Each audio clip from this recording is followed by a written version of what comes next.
Divorce. Why? We're not compatible. We've been married a month, and you won't even let me touch you. Then why don't you try touching me? How do you know if you don't even try?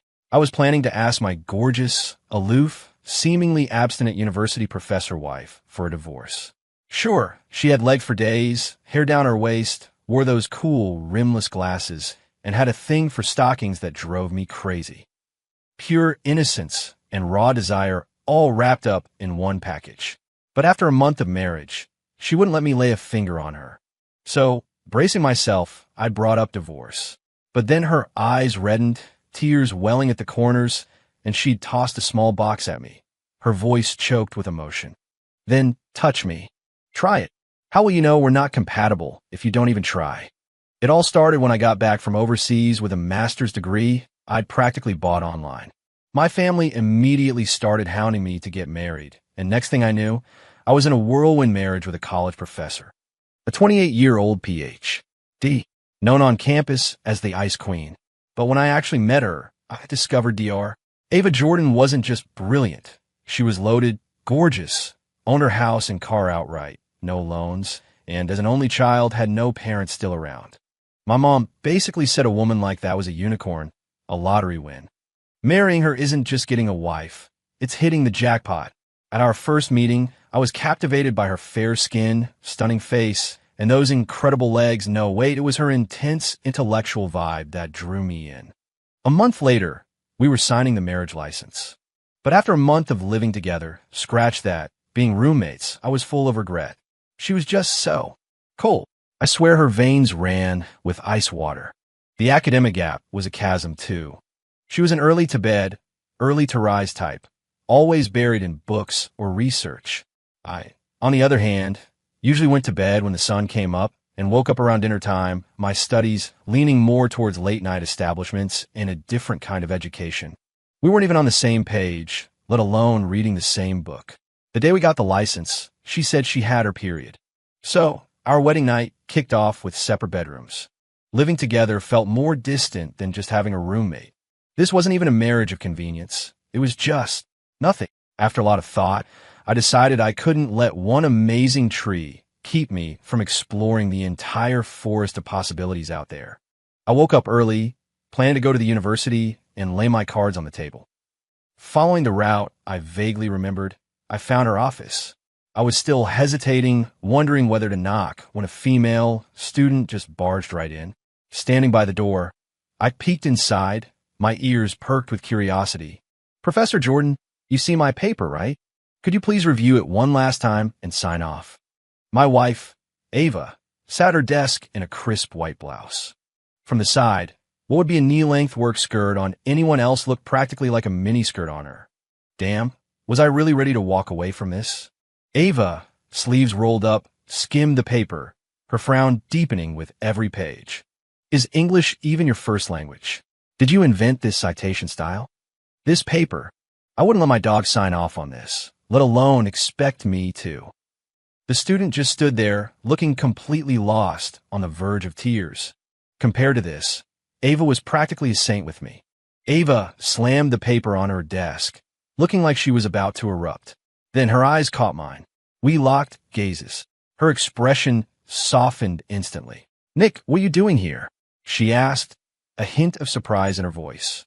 A faint smile touched her lips as she walked over and took my arm. "If you're looking for me, just come right in." The student, seeing this, stared at me, eyes wide. "Professor, who's this?" "My husband." The student instantly morphed into a tabloid reporter. "Professor, when did you get married? If you put half as much energy into your research as you do into gossip, your papers might not read like bad fan fiction." Once the student left, silence descended on the office. We just stared at each other, the air thick with an awkwardness you could cut with a knife. "What brings you here today?" Ava asked, her voice surprisingly gentle. She seemed to be in a decent mood. Maybe now wasn't the best time to bring up divorce. Thinking fast, I made something up. "Oh, I was just in neighborhood. Thought I'd see if you were about to head home." Ava's eyes crinkled with a smile. She quickly tidied her desk and, taking my arm again, said, "Perfect timing. I can leave now."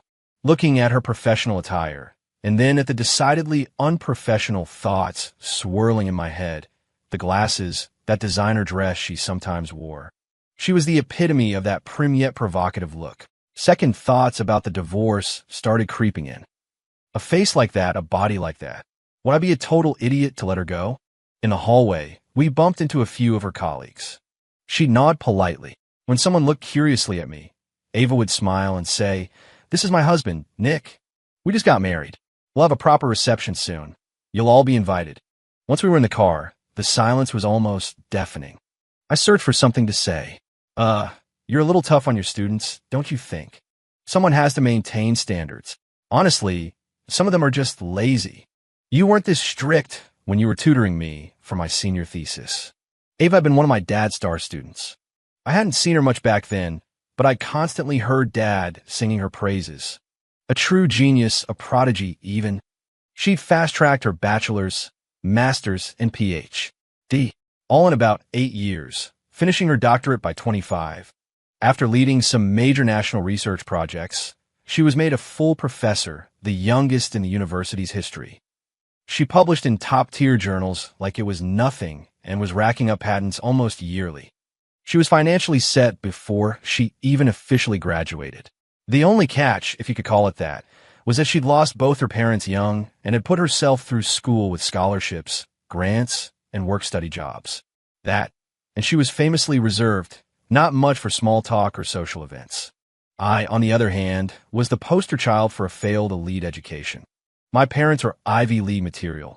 I barely scraped through a state school. I bombed the GREs so badly it wasn't even funny, and ended up with one of those easy online master's degrees just to say I had one. My undergrad thesis was so abysmal, my dad nearly had a stroke reading it. Desperate, he'd pawn me off on Ava for help. Back then, she'd been this patient, almost big sisterly figure, walking me through every sentence, every comma. I never imagined that sweet, helpful grad student would turn into such a taskmaster as a professor. "You're different from them," she said, then pulled the car over. "I just need to pop into the pharmacy for a second." I was a little confused. "Are you sick? Or did that student stress you out that much? Getting some Xanax or something?" Ava glanced at me, looked like she wanted to say something, then thought better of it. She went in the pharmacy, came out with a small bag, and tucked it into her purse. The rest of the ride home was silent. As soon as we walked in, Ava started making dinner. This was why I was so hesitant about the divorce. Highly educated, drop-dead gorgeous, and she could cook. Where else was I going to find a woman like that? Yesterday, out of boredom, I'd been scrolling through some dating apps and couldn't help but marvel at how times had changed. 20 years ago, the romance novels were all billionaire CEO falls for the working class girl. 10 years ago, it was billionaire CEO falls for the ambitious career woman. 5 years ago, billionaire CEO falls for the woman hitting middle age. A year ago, billionaire CEO falls for the menopausal woman. Now it's probably billionaire CEO falls for the divorced, menopausal single mom. The CEOs in those billionaire romance novels have it rough. In their youth, they fall for the mediocre, rebellious girl. Middle-aged, it's the divorced single mom. Old, and they're still falling for the menopausal cleaning lady. The poor guy never gets to enjoy the prime cuts. What is wrong with these fictional CEOs? Their standards seem to get lower and lower. "Nick, dinner's ready." Come to think of it, if a screw-up like me could land a top-tier woman like her, maybe those billionaire falls for the hot mess stories weren't so far-fetched after all. I was wolfing down my food while Ava kept trying to pile more onto my plate. "Whoa, enough, I'm going to explode," I said, holding up a hand to stop her. Ava finally stopped, then began to eat her own meal, small, delicate bites. The table fell silent. Ugh, we really had zero common ground. How was this supposed to work? The worst part was she ate so quietly, so elegantly, it made me self-conscious, so I ended up picking at my food like some wannabe gentleman. After dinner, Ava cleared the table while I scrolled through my phone for a bit, then headed to the bathroom for a shower. I sat on a shower stool, letting the hot water pound some sense into me. I'd never been divorced, had no experience with this. When was the right time to bring it up? After mulling it over for ages without a clear answer, I stood up to finish. Suddenly, everything went black. My foot slipped, and I went down hard. The shower stool skittered across the tiles with a loud screech. A knock on the door, then Ava's anxious voice. "Nick, what happened? Are you okay?" Still a bit dazed, I was about to say I was fine when the door pushed open. It suddenly hit me that I was stark naked. I scrambled to my feet, wincing. I was about to yell, "Don't come in," but it was too late. We were face to face. Ava's fair skin flushed crimson. I just stood there, mortified, not even thinking to cover myself. I glanced down and realized that when I fell, my oversized flip-flops had somehow ended up halfway up my shins. Ava seemed to notice this too. She coughed, trying to suppress a laugh. "Those flip-flops are definitely too big. I'll get you a new pair." She knelt and pulled the flip-flops off my legs. Seeing I was okay, she left.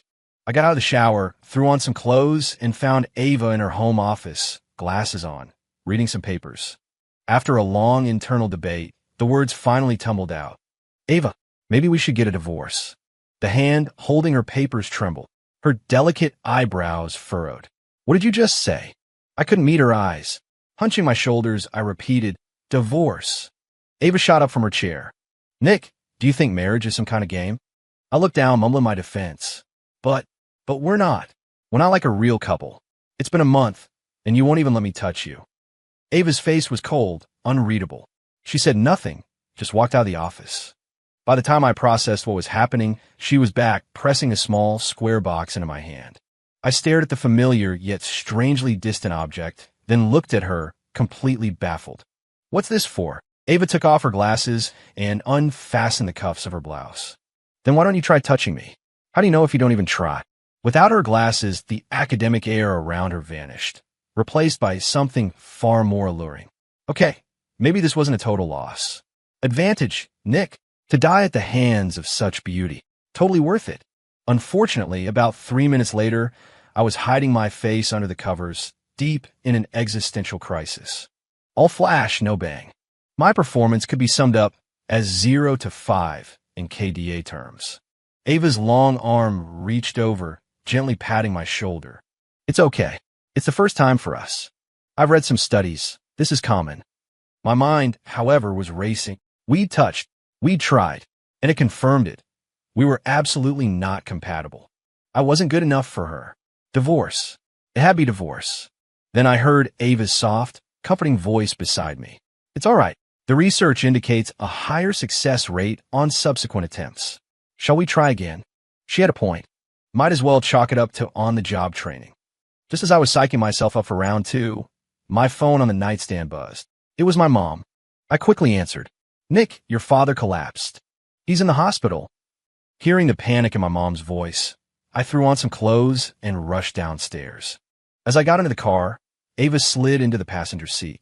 She was already dressed, back in that professor skirt and blouse. How do women do that so fast? No time to think.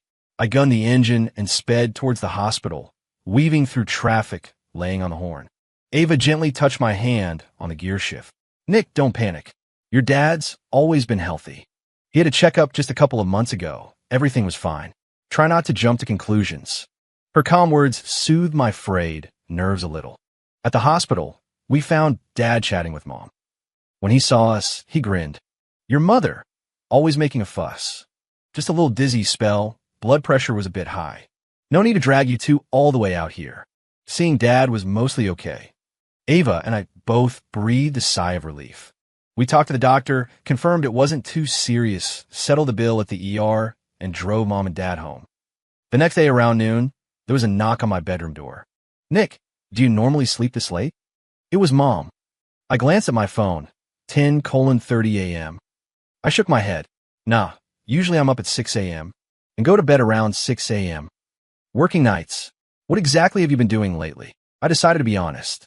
Gaming, binge-watching Netflix, hanging out at my buddy Jake's gastropub at night. Jake was my best friend from college. He'd opened a cool little place after graduation. He said it was a quiet spot, did good business, mostly office workers grabbing a craft beer after work, nothing too rowdy. "So, you're just bumming around all day?" Mom gave me a look, shaking her head. "What kind of newlywed husband spends every night at a bar?" "It's a gastropub, Mom. Isn't that just a fancy word for a bar?" I sighed. "It's a respectable place, Mom, not some dive bar with neon lights. I just have a couple of beers, listen to some live acoustic music. It's not like I'm doing anything illegal. And your wife doesn't have a problem with you out, gallivanting every night." "Don't ask. The question unleashed a torrent of self-pity. She gets off work around 5 or 6, and that's when I'm usually heading out. We barely see each other. Tell me the truth. How are things really between you two? I stared out the window. There. Okay, I guess. Mom sighed, her voice taking on that preachy tone. Nick, marriage takes work from both sides. You can't just take advantage because she's good-natured and tolerant. The lecture was starting. I quickly cut her off. What for lunch? Ask your father. You know I don't cook. Unbelievable.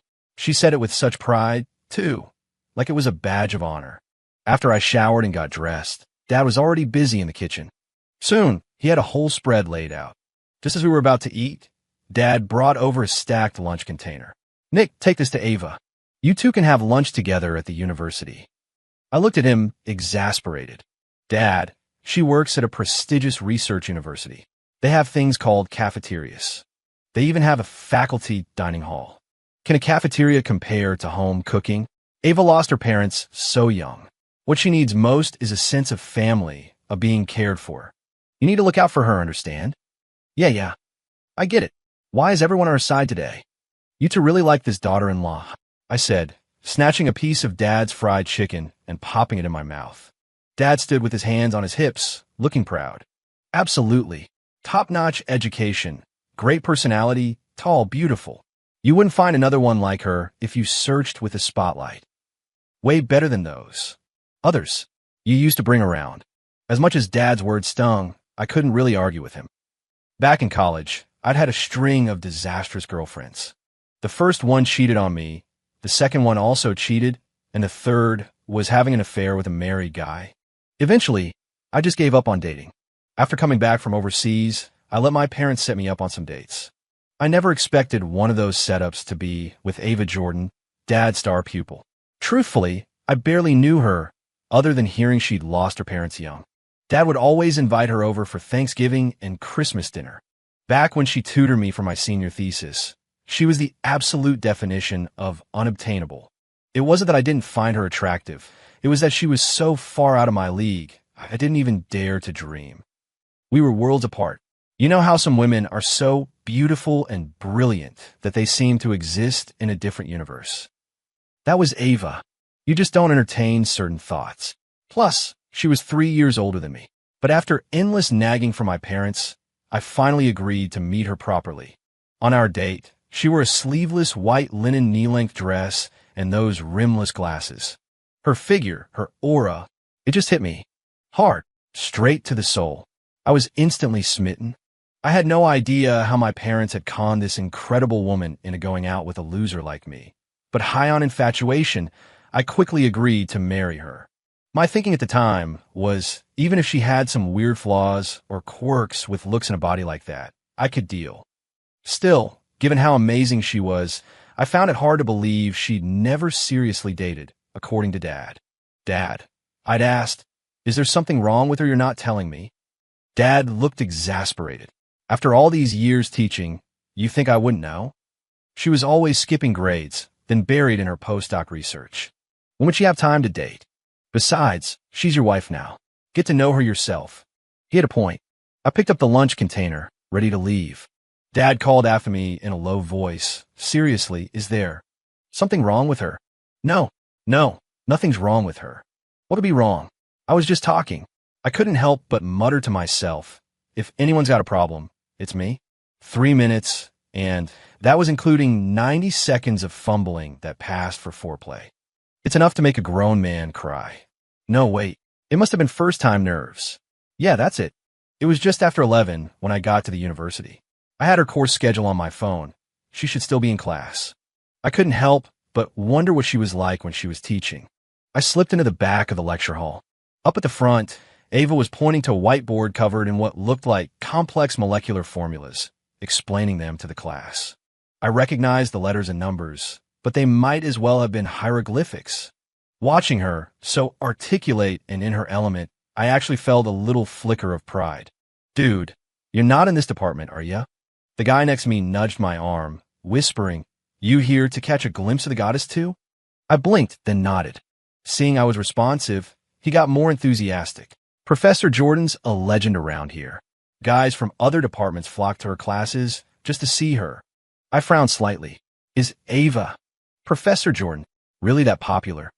Hearing my question, the guy's face beamed with pride. Are you kidding? She's hotter than a movie star, with a supermodel body, plus her academic and research achievements are unparalleled for someone her age at this university. Even if she is a bit of an ice queen and doesn't play the politics game, with her research record, she's a shoo-in for the National Academy of Sciences. Everyone from the dean to the janitors has a crush on her. He then pointed to the front row. See that pretty boy? Name's Ethan. Rumor is he's known Professor Jordan for ages, always hanging around her. Total creep, trying to hit on an angel, if you ask me. Professor Jordan is an icon, untouchable. I followed his gaze. There was indeed a rather handsome young man in the front row, staring intently at Ava as she lectured. We all idolize Professor Jordan, but his intentions are clearly not pure. The other guys in our class can't stand him because of it.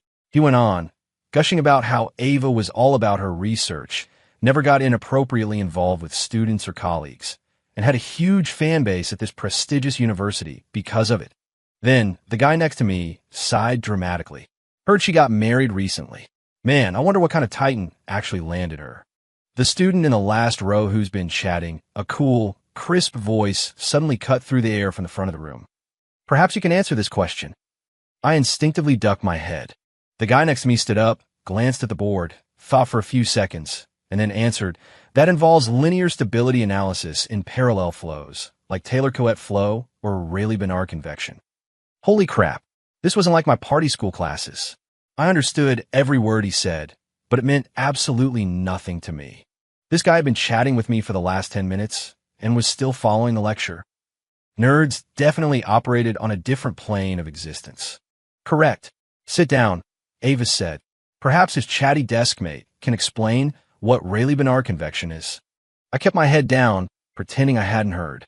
The guy nudged me. Dude, she's talking to you. Face burning, I reluctantly stood up. I don't know.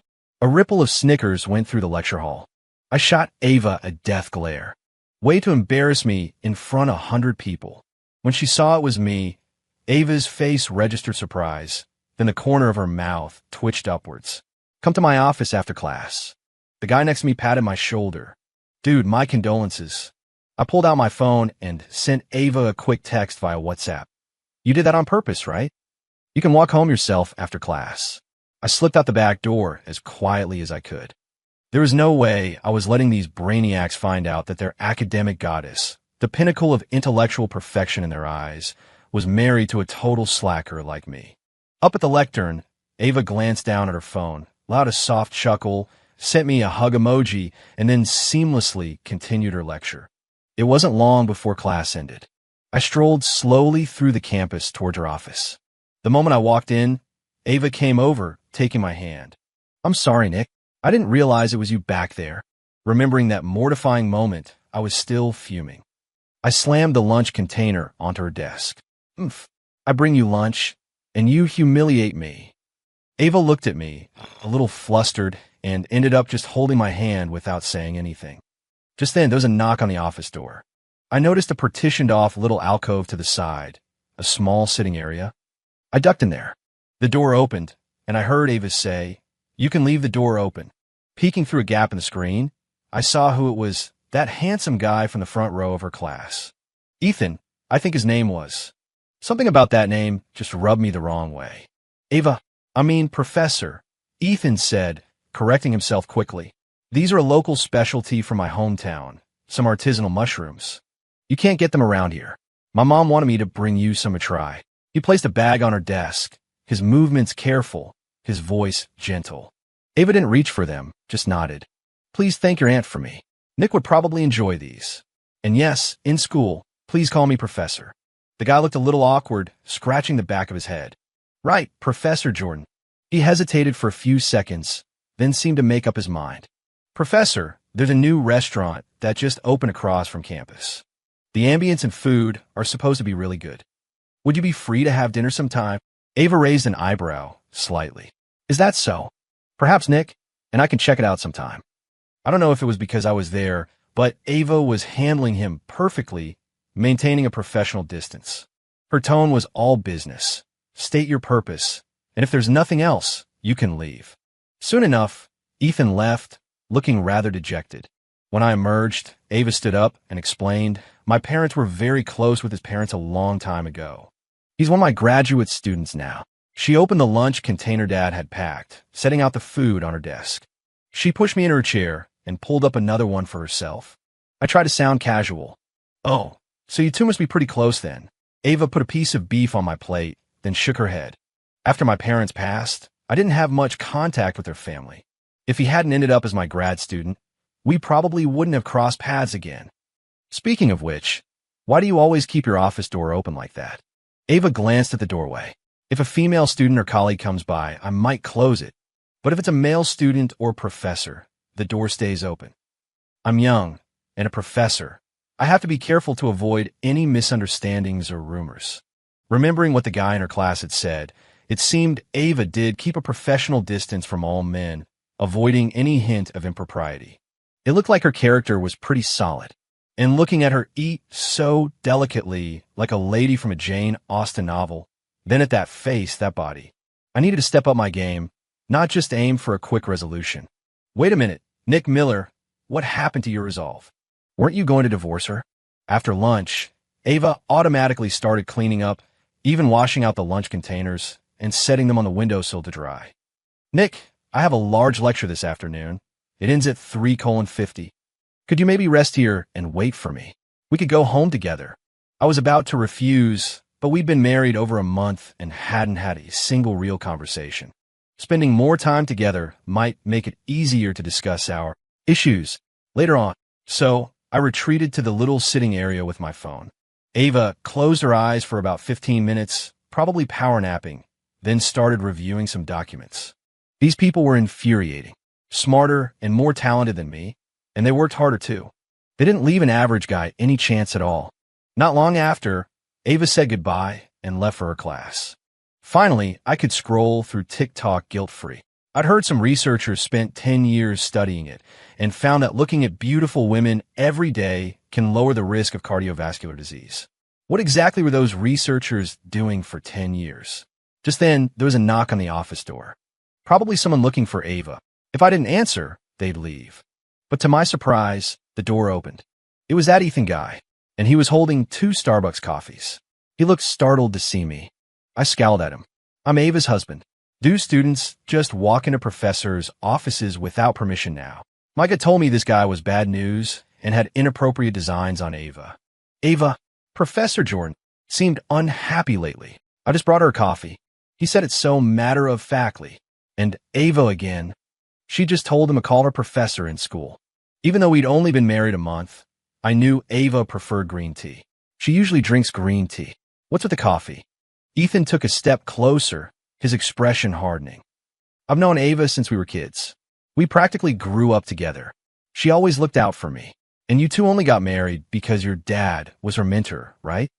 Years ago, when her father died suddenly and her mother got seriously ill, your dad lent her money for the medical bills. She married you out of gratitude for that. He then looked me up and down with a sneer. Back in her second year of doctoral studies, Professor Jordan almost went to Cambridge with a senior researcher she really admired. If your dad hadn't intervened, she'd be a world-renowned scientist by now. And you, a graduate of some no-name online college. How could Ava possibly like you? You've got nothing upstairs, no substance. She'll divorce you sooner or later. Seeing Ethan getting more and more worked up, I stood up and laid into him. Don't think you can say whatever you want just because you've clearly got a screw loose. I used to think toilets were only in bathrooms, but apparently one can also be located in your mouth. Can't figure things out, huh? Maybe you should go piss in a puddle and take a good long look at yourself. Yeah, my degree isn't from Harvard, but I'm a decent guy. You, mister. Prestigious university, you might have a lot of knowledge in that head of yours, but your gut is full of poison. I am Ava's legal, legitimate husband.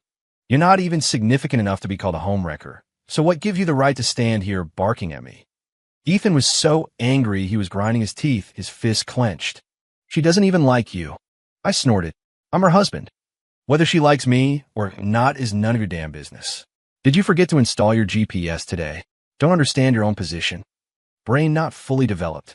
Maybe your cerebellum is still lagging behind. You're crude. You have no class. I made it skiing sound. Oh, look at you, mister.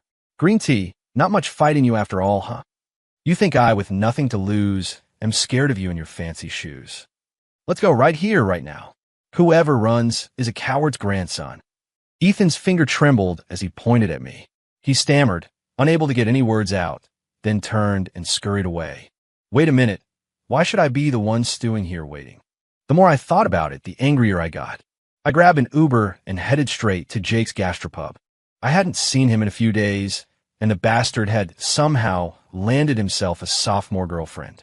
She was a real fresh bloom, all dewy and vibrant. The two of them were all over each other. Jake, that traitor, even came over to rub it in. College girls are great, man, but so clingy. Then he leaned in and whispered. At first, she was all shy, but now. Phew, she's a wildcat. Kinda exhausting, you know? It made my teeth ache with envy. I ordered a cocktail from the bartender and downed it in one gulp. Then another. Suddenly, Jake slung an arm around my shoulders. So, you flash married that college professor, right? How's that going? No need for cosplay. You get the real deal every night. I shot him a glare and sighed. I went to her campus today, and some pretentious little snake actually had the nerve to challenge me. What's his deal? Is he into older women? Or her resting ice queen face? Thinking about it, I slammed my hand on the table and stood up. That's it. I can't live like this. I need to find a college girl, too. All right. Now you're talking. Jake grinned. My girlfriend's roommates are here tonight. I'll call them over. We can all have a few drinks together. Nice one, you magnificent bastard.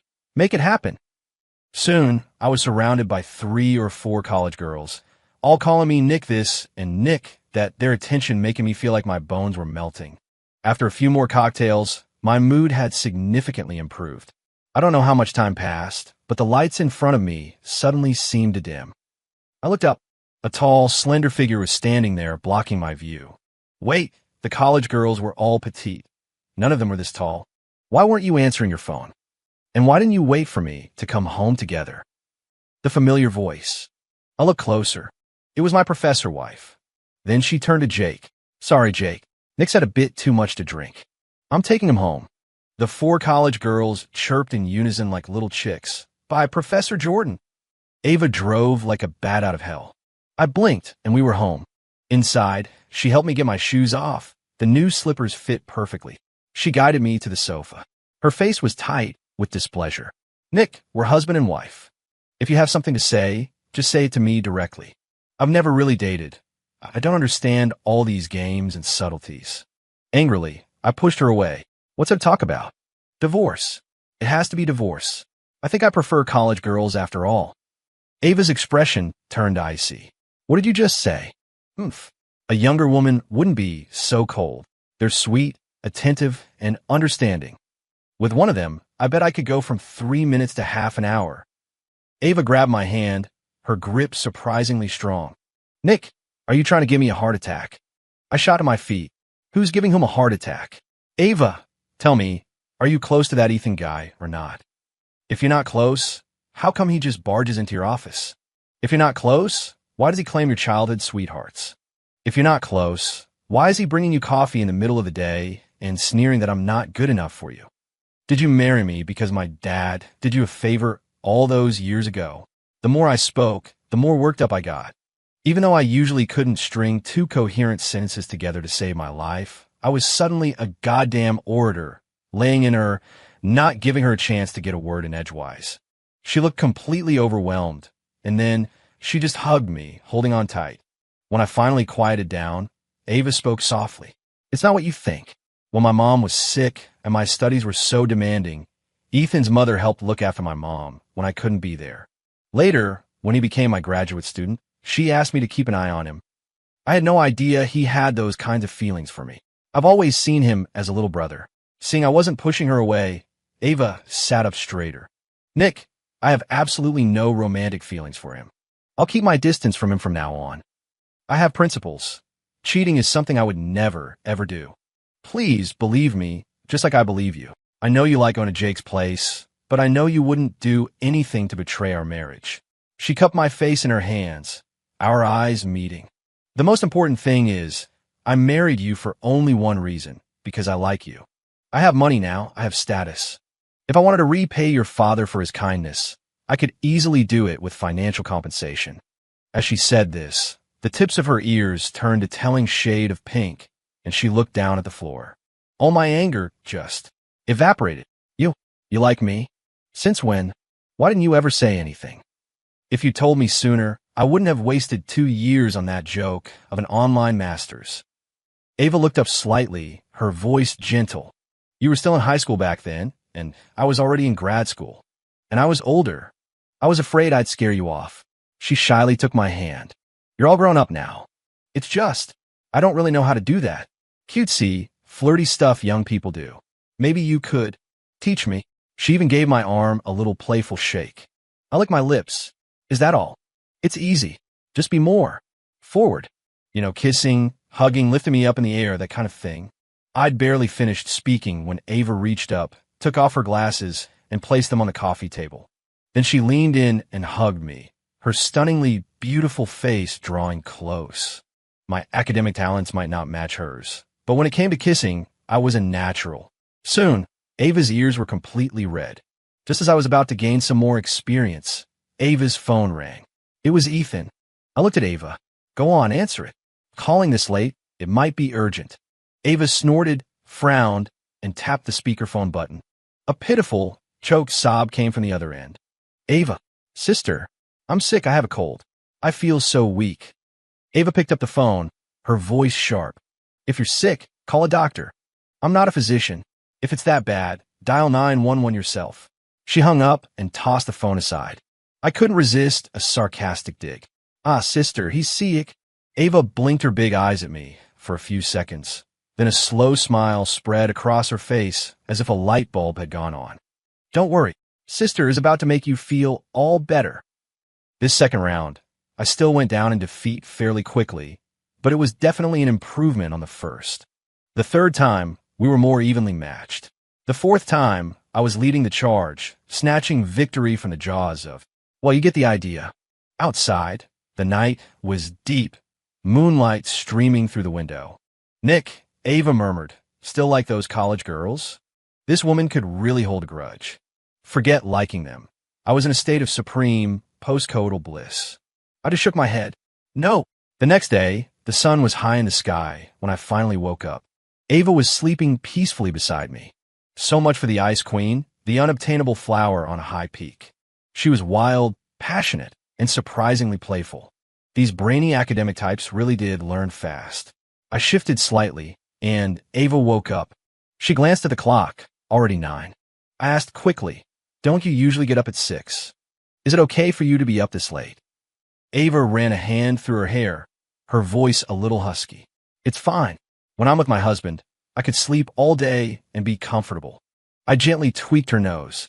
So, after last night, I take it you're hopelessly in love with me? Ava hugged me tight. Then let me ask you. Hot stuff? She purred, tracing a finger down his chest.